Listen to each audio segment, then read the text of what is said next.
नमस्कार. जय श्री कृष्ण. श्री कृष्ण चैतन्य प्रभु नित्यानंद, श्री अद्वैत गदाधर, श्रीवासदि गौरभक्त वृंदा. Enunciating text 16, text 17, text 18 and text 19 of chapter 20, conversation between Maitreya and Vidur of third canto, the status quo of Srimad Bhagavatam. Text 16. Tasya नाभेर भूतपद्मम सहस्रार कोरु Didhiti सर्वजीव निका यौको यत्र स्वयं भूत स्वराट. From the navel of the personality of Godhead, Garbhodakshay Vishnu sprouted a lotus flower, effulgent like 1,000 blazing suns. This lotus flower is the reservoir of all conditioned souls, and the first living entity who came out of the lotus flower was the omnipotent Brahma. It appears from this verse that the conditioned souls who rested within the body of the personality of Godhead after the dissolution of the last creation came out in the sum total form of the lotus. This is called Hiranyagarbha. The first living entity to come out was Lord Brahma, who is independently able to create the rest of the manifested universe.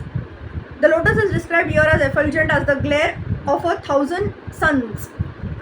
This indicates that the living entities, as parts and parcels of the Supreme Lord, are also of the same quality, since the Lord also diffuses his bodily glare known as Brahma Jyoti. The description of Vaikuntha Lok, as stated in Bhagavad Gita and other Vedic literatures, is confirmed herewith. In Vaikuntha, the spiritual sky, there is no need of sunshine, moonshine, electricity or fire. Every planet there is self-effulgent like the sun. Text 17. So anuvishto bhagavata yoho shete salilashaye loka samstham yatha purvam nirmame samsthaya swaya. When that supreme personality of Godhead, who is lying on the Garbhodak ocean, entered the heart of Brahma, Brahma brought his intelligence to bear with, and with the intelligence invoked, he began to create the universe as it was before. At a certain time, the personality of Godhead, Karodakshay Vishnu, lies in the Karan ocean and produces many thousands of universes from his breathing. Then he enters again into each and every universe as Garbhodakshay Vishnu, and he fills up half of each universe with his own perspiration. The other half of the universe remains vacant, and that vacant region is called outer space. Then the lotus flower sprouts from his abdomen and produces the first living creature, Brahma. Then again, as Chirodakshay Vishnu, the Lord enters into the heart of every living entity, including Brahma. This is confirmed in Bhagavad Gita, 15th chapter. The Lord says, I am seated in everyone's heart, and by me are remembrance and forgetfulness made possible. As the witness of the activities of the individual entities, the Lord gives each one remembrance and intelligence to act according to his desire at the time he was annihilated in his last birth in the last millennium. This intelligence is invoked according to one's own capacity or by the law of karma. Brahma was the first living entity, and he was empowered by the Supreme Lord to act in charge of the mode of passion. Therefore, he was given the required intelligence, which is so powerful and extensive that he is almost independent of the control of the Supreme Personality of Godhead. Just as a highly posted manager is almost as independent as the owner of a firm, Brahma is described here as independent because, as the Lord's representative to control the universe, he is almost as powerful and independent as the Supreme Personality of Godhead. The Lord, as the super soul within Brahma, gave him the intelligence to create. The creative force, power therefore, of every living entity is not his own. It is by the grace of the Lord that one can create. There are many scientists and great workers in this material world who have wonderful creative force, but they act and create only according to the direction of the Supreme Lord. A scientist may create many wonderful inventions by the direction of the Lord, but it is not possible for him to overcome the stringent laws of material nature by his intelligence, nor is it possible to acquire such intelligence from the Lord, for the Lord's supremacy would then be hampered. It is stated in this verse that Brahma created the universe as it was before. This means that he created everything by the same name and form as in the previous cosmic manifestation. Text 18. Sasarja cha chhayaya vidyam pancha parvanam grataho तामिस्त्रमंध तामिस्त्रम तमो मोहो Mahatamaha. First of all, Brahma created from his shadow the coverings of ignorance of the conditioned souls. They are 5 in number and are called Tamisra, Andha Tamisra, Tamas, Moha and Mahamoha. The conditioned souls or living entities who come to the material world to enjoy sense gratification are covered in the beginning by 5 different conditions. The first condition is the covering of Tamisra or anger. Constitutionally, each and every living entity has minute independence. It is misuse of that minute independence for the conditioned soul to think that he can also enjoy like the Supreme Lord, or to think, why shall I not be a free enjoyer like the Supreme Lord? This forgetfulness of his constitutional position is due to anger or envy. The living entity, being eternally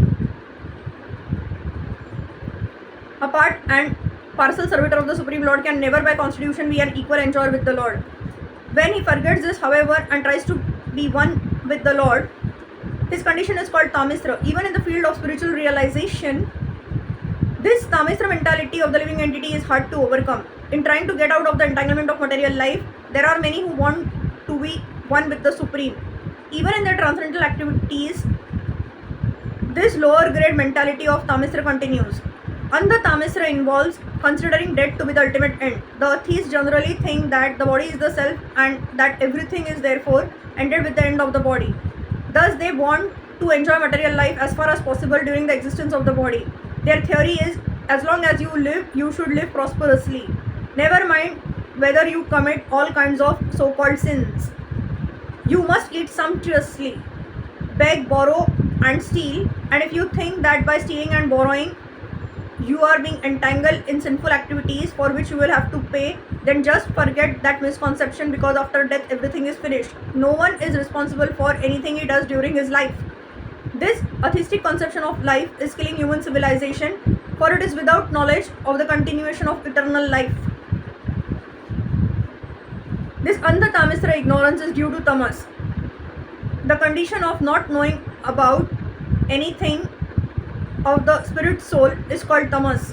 This material world is also generally called tamas because 99% of its living entities are ignorant of their identity as soul. Almost everyone is thinking that he is this body, he has no information of the spirit soul. Guided by such misconceptions, one always thinks, this is my body and anything in relationship with this body is mine. By such misguidance, the misguided living entities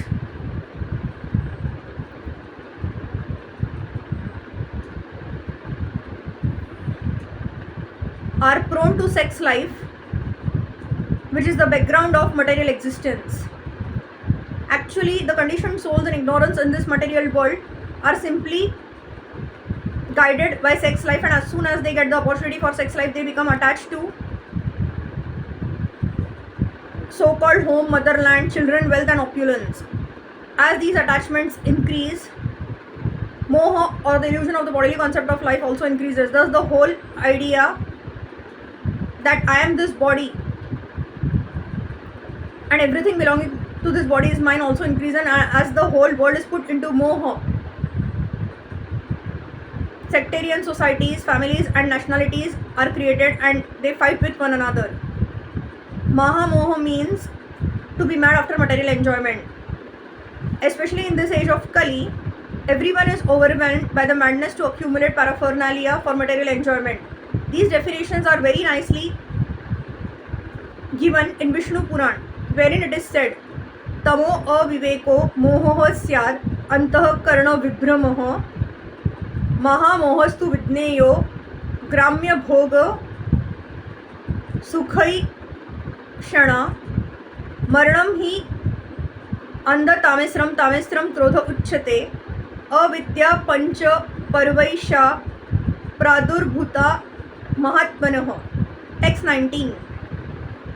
Visa sarjat manoh kayam nabhinandam tamomayam jagruhura yaksha rakshamsi ratrim kshuta truta samudbhavam.